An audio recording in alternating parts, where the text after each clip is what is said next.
to our saint of the day. Ngayon ay August 16 at ipinagdiriwang natin ang kapistahan ni San Roque.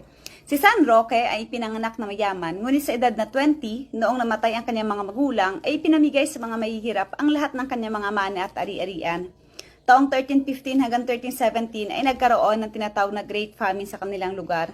Si San Roque ay naglibot sa mga lungsod ng Italia at tinulungan ang mga biktima ng salot na nakakalat na lang sa lansangan. At sa pamamagitan ng pagsasign of the cross ay nasaksihan ang maraming mga milagro ng paggaling. Kahit saan siya pumunta, ang mga tao ay nakakaranas ng kagalingan at ang salot ay nawawala.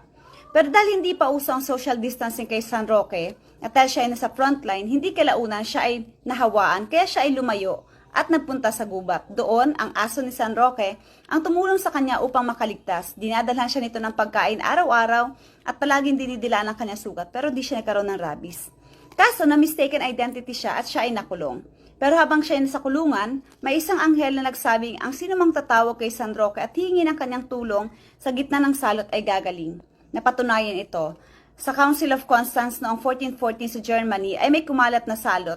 Kaya ang mga council fathers ay nag-utos na magkaroon ng prosesyon sa karangalan ng santong ito at nawala ang salot.